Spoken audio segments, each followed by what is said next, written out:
Good day. We are coming back on the air with a major update. NBC News has just confirmed the identities of the two American hostages released by Hamas terrorists today. They are Judith and Natalie Raanan, mother and daughter from Illinois. They're among about 200 hostages who were kidnapped when Hamas invaded Israel in that terror attack just about 2 weeks ago. And like with so many affected by this deadly war, this has also hit close to home for us here at NBC News. The two people released, are related to our colleague and former Tel Aviv bureau chief, Martin Fletcher. Martin is joining us now. And Martin, this is obviously incredible news for your family. Tell us what you know, how you learned of this, and any other details you can. Well, to be honest, Hallie, things are changing so quickly, and there's so much confusing information coming from all sources. My wife has been in touch with her family directly in Israel, and she's been told that the hostages are now with the Red Cross inside Israel, and that's as much as we know. I don't know whether the family has been officially informed. I would imagine they have been, but I haven't heard that directly. But my wife has been in touch with the family. The hostages with the Red Cross inside Israel, obviously a huge sigh of relief, and at the same time concerned that there's so many more hostages, and the question being, is this the beginning of a prisoner swap of some kind, a large swap? As you're speaking, Martin, we're showing some of the photographs of your relatives on the left side of the screen here. Can you tell us, for people who may not be familiar, who they are, how they're related to you and your wife? Judith and Natalie, they're from Evanston, Illinois. They are my cousin's son's wife's family. So it's not a very close relationship, but it's we're a tight knit family, like many families, and you don't have to be a close relative to be concerned about your family members. They're not people that I know well. I've met them a few times at family events, weddings, and things like that. I can't speak about who they really are in terms of their personalities and their characters. But I can tell you one thing: the families rallied around them in an extraordinary manner, hoping that this would happen. And the fact that it actually happened it's a miracle. It's an incredible miracle for your family here, Martin. Do you have, and I know that it sounds like details are coming in sort of piecemeal here and there with lots of changes, but do you have any insight into the circumstances of their release? Any indication of how this actually happened? No, I don't. Presumably, it's part of some kind of deal. I mean, nothing happens in this part of the world without a quid pro quo. So for Hamas to suddenly release two people, not sure what provoked that all of a sudden. Was it a response suddenly to publicity? Was it a response to President Biden's speech? Was it part of a calculated plan? We don't know. But probably, it could be a combination of those things. We do know that there was talk about a prisoner swap, women and children of the hostages being swapped for women and children, security prisoners held in Israeli jails. Israel holds 30 women and about 120 young people, minors. So that it may be part of that. But one thing I've got to point out, and I hate to throw cold water on things, it's not over for my family. This morning, one cousin was buried this morning, also killed in Kibbutz Be'eri in the south, and his wife is also a hostage and still a hostage in Gaza. So, this is like crazy how much is happening at the same time. I just hope it's part of a larger prisoner swap and that more prisoners will be released. And there's a small window of opportunity once Israel's ground invasion begins, if indeed it does. I can imagine that any negotiations would come to a sudden halt. Martin, I'm going to ask you to stand by for just a second here. I'll let you check your phone, but I want to bring in our NBC News foreign correspondent, Josh Letterman, who is live for us in Israel. Josh, what other details are we learning here?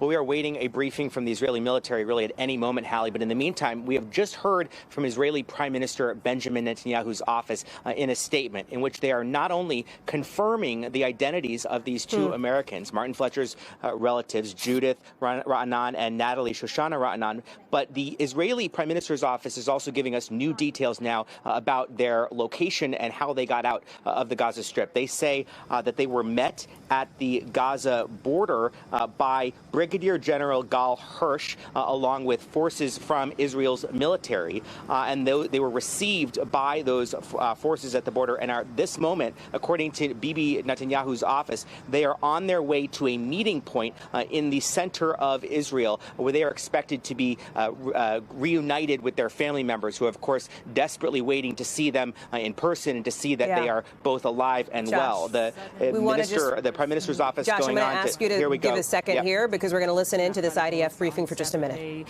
October 7th, Gal Hirsch, who's in charge of all the MIAs and hostages, along with the IDF and security forces, greeted them, and they are now on their way to see their family.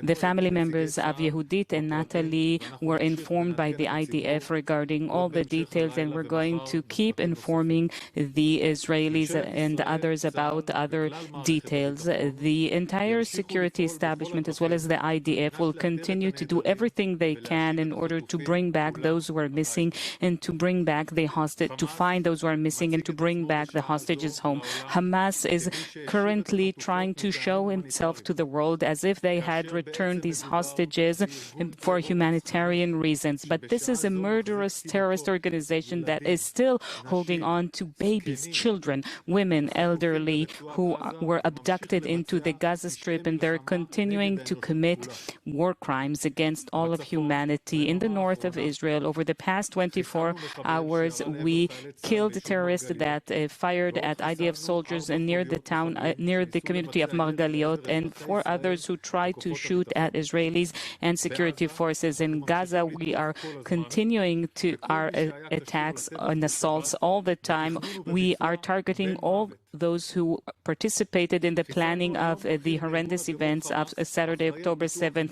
We killed the person in Hamas who is in charge of developing their means of warfare. We will continue to target members of this organization wherever they're at, and we are gearing for the next stages of this war. The war will continue for many more weeks, and we have some difficult challenges and difficult times ahead of us. Currently, hundreds and thousands of reservists, as well as IDF soldiers and members of the Israeli security establishment, are at work. They come from all parts of Israeli society. They are all together for the state of Israel. Any questions, please? Sir, are there any contacts for the release of other hostages? Does it have to do with the issue of humanitarian aid that is supposed to enter the Gaza Strip, for example, humanitarian aid in exchange for the release of some of the women hostages?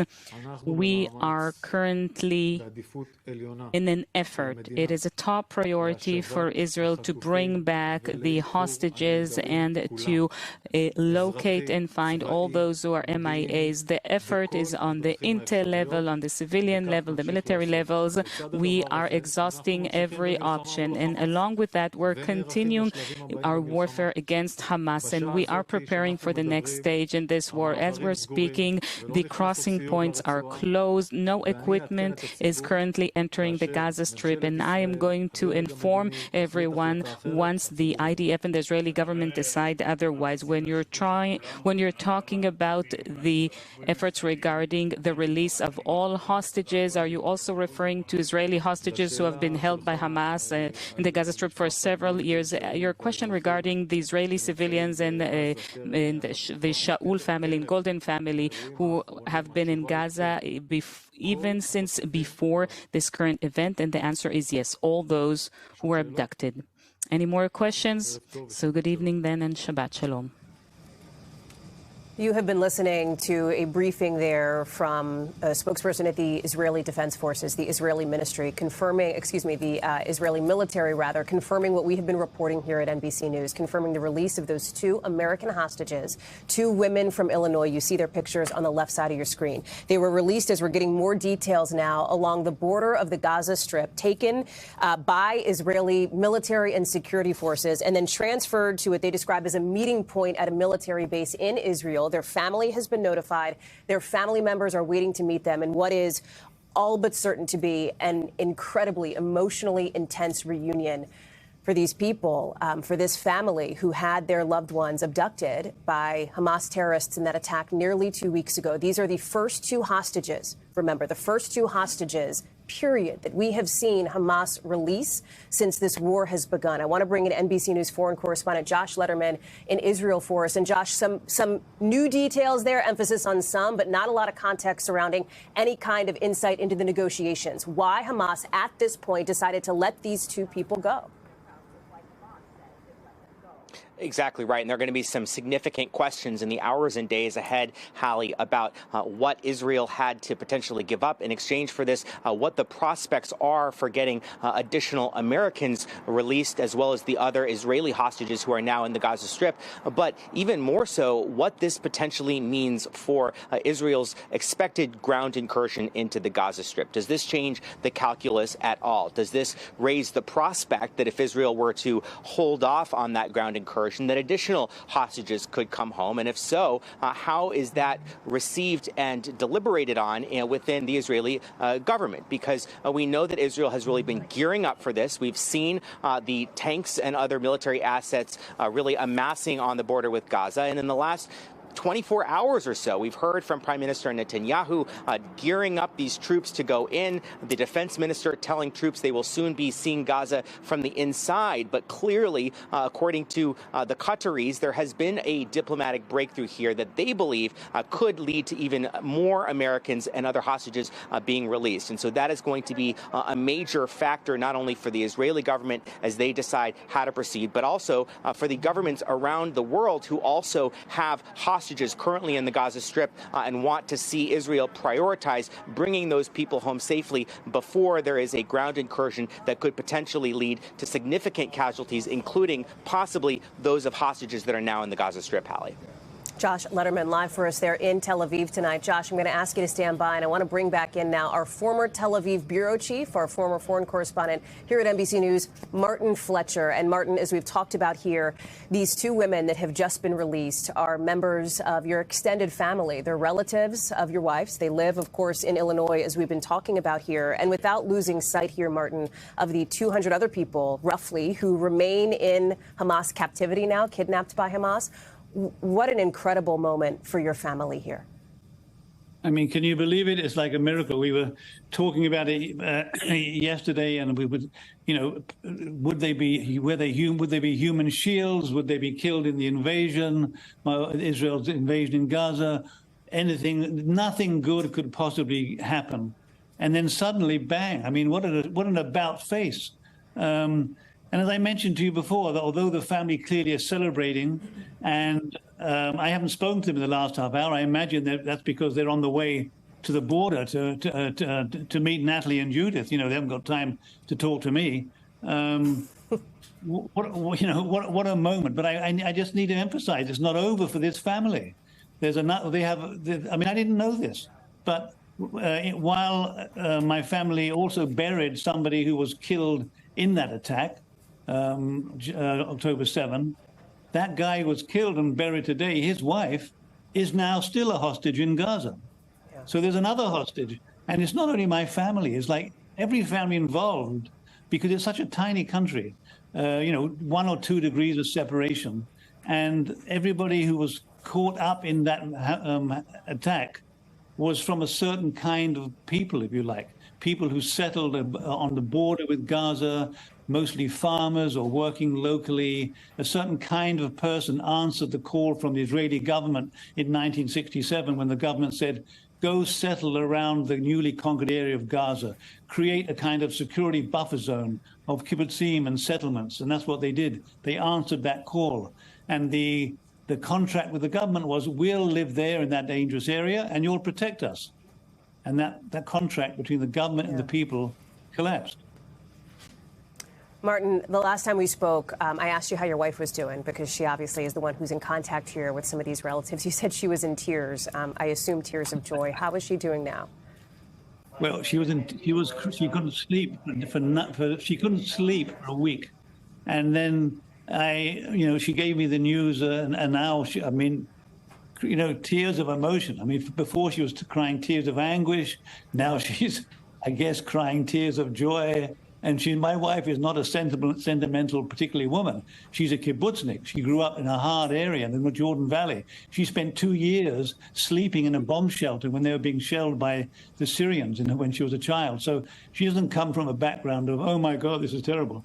But, tears of anguish turn to tears of joy. And she's the first one that said, that's just our family. What about the rest? Yeah. And there are so many other families waiting. They hope, they pray for the news that you and your family have received tonight. Martin Fletcher, I'm going to ask you to stand by with so many thanks for bringing us up to speed on developments very much in real time as you are getting those messages, I know, on your phone as we speak. I want to go to the phone now with our chief foreign correspondent, Richard Engel, who's been covering this war on the ground in Israel. Richard, the question now for so many of those other families whose loved ones are still being held, is this release a one-off, or is it the very beginning of perhaps the dam breaking and the further release of other people by Hamas? So I'm in touch with one of the negotiators who's directly involved in this. One of the people who confirmed to NBC News early on that this release had, in fact, taken place. And he hopes that this is just the beginning, that this is just the start. And we have been in touch with Hamas over the last several days about this issue. And Hamas has expressed a willingness to release civilians, to release foreign passport holders, not to release Israeli soldiers. But what we saw today, which changes everything, is that Hamas actually did it. It did it under tremendous pressure. It did it under tremendous pressure from the Arab world. It did it under tremendous military pressure. Right. The group is being attacked relentlessly, day and night, by the Israeli army.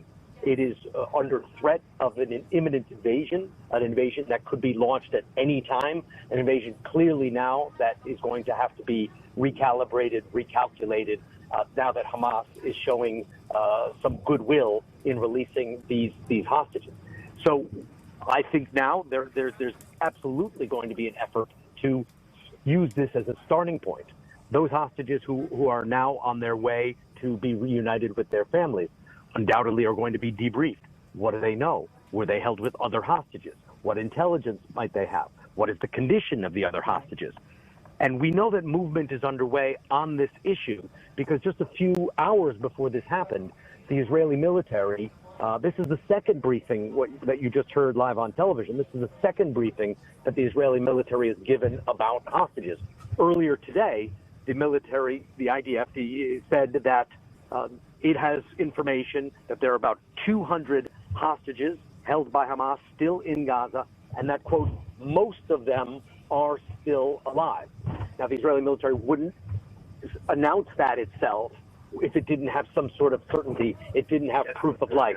So there is movement on this issue because we've seen this hostage come out.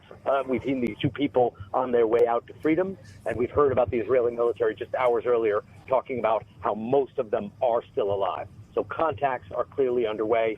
Hamas said that it did this as a humanitarian gesture, but there is obviously a lot more than that. The group is under military pressure, diplomatic pressure to do this. Pressure from all sides, Richard. One of the things that we heard in that briefing we carried here live on the air at NBC News from the Israeli military was the idea that the Israelis are gearing up for the next phase of this war. That was made very clear, that there will continue to be military pressure here. You talk about the recalibration, if you will, of what that ground incursion could look like. Explain that. Pull on that thread for us. So the Hamas had said earlier in the week, and I spoke to a senior Hamas official about this issue directly. We broadcast it on NBC News. Hamas made an offer saying that it would release the foreign hostages, that it would release foreign hostages, meaning like the two people who are just held today, Israelis who also hold foreign passports. It said that it had no issue with them, that they were not party to the conflict that it has with Israel, and it said it would release all civilians, including just those who are purely Israeli citizens. But it did say it would only do that if the airstrikes stopped. It would not do this under fire. What we saw today is it did in fact release these two people, this mother and daughter, while still under fire. So Israel kept up the pressure, and these two people are now on their way to be reunited with their families. So that is a change in Hamas's position. It shows that they are under military pressure and reacting to it as well.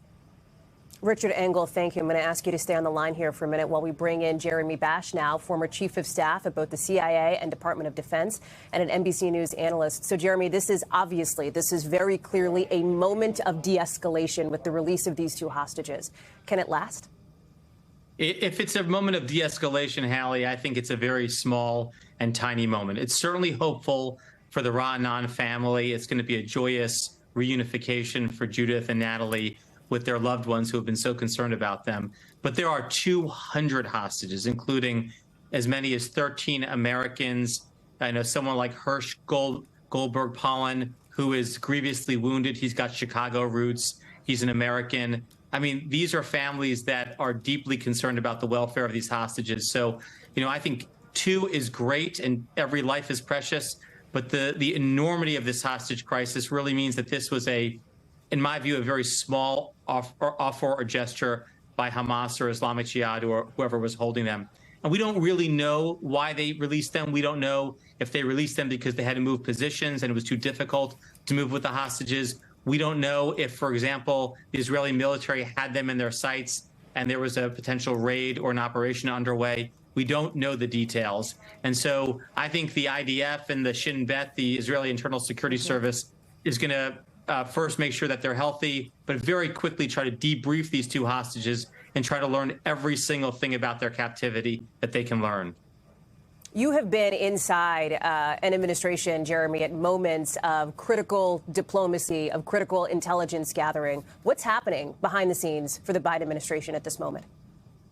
Well, they are burning up the phone lines, talking to their counterparts in the region, including obviously inside Israel, but also within Egypt and also within Qatar. And I would argue the other Gulf Arab countries, including Jordan, that have any influence at all with the terrorist organization Hamas. It's most likely going to be Qatar that's going to have the best line into Hamas, because Hamas's political leadership lives and works out of Qatar, lives and works out of Turkey, and has also relationships with Egypt. And when there's been a need to get messages to Hamas in the past, usually Qatar is one of the go-betweens. And so the U.S. is actively engaged in diplomacy. I think they're also talking to the IDF about the military battle space, about what the ground invasion looks like, or I should say what the counterterrorism operations look like, generally speaking, because part of the counterterrorism operational landscape is going to be hostage rescue. And so making sure we have pre-positioned assets in the region to, if necessary, go in and get these hostages, or if they're released, to provide and render medical care, to rescue them from the border, to reunify them. We don't just kind of hang back and wait for moments to develop like this. We go forward and try to get ready into a three-point stance and a ready posture. Jeremy Bash, thank you so much. I want to get back to our chief foreign correspondent, Richard Engel, who is joining us now on the phone. And Richard, your location, I believe, is along the Israeli-Gaza border here. Talk to us about what else you're learning and where this goes in the days to come. So according to Hamas, and I can confirm this as well, there was a direct Qatari mediation, that the Qatari mediation is ongoing, that it has been an intense pressure from Qatar to help secure this release. There has also been pressure on Hamas from the Palestinians themselves inside Gaza. About 4,000 of them, according to Hamas's own count, have been killed, and every day we see more images of Palestinian casualties. So there, you get a sense while watching events that are unfolding there, as the death toll is mounting. There's concern in Gaza that a humanitarian catastrophe could lead to even higher, that these attacks, could lead to an even greater humanitarian casualty. And there is concern around the region that unless this de-escalates somehow, we could be spilling into a much larger Middle East war. It is not over. It is two people. As Jeremy Bash was just saying, there are hundreds more held hostages, but there is this hope that once it starts flowing, once you get two, that it can lead to more. What would your expectation be timeline-wise, Richard, on that, or is that simply a question mark at this point? Well, I think the full-on ground offensive that Israel has been threatening is certainly now, well, not certainly, but is likely in a pause position, because if Israeli ground troops suddenly start moving into Gaza tonight or tomorrow, just as Hamas is releasing these two hostages, potentially more, and as Hamas is providing proof of life with the Israelis saying that they believe most of the hostages are still alive, it would put Israel in a very difficult position if suddenly the tanks started rolling across the border tonight. Richard Engel, thank you so much for the context, for the reporting there live from the region. This has been a day here at home, a night overseas of incredibly fast-moving developments. We're on top of all of it, and we'll bring you the latest as we get it. That does it for us here for this NBC News special report. But we've got much more ahead on our streaming channel, NBC News Now, also on NBCnews.com. I'm Hallie Jackson. For all of us here at NBC, thank you for watching. Thanks for watching. Stay updated about breaking news and top stories on the NBC News app or follow us on social media.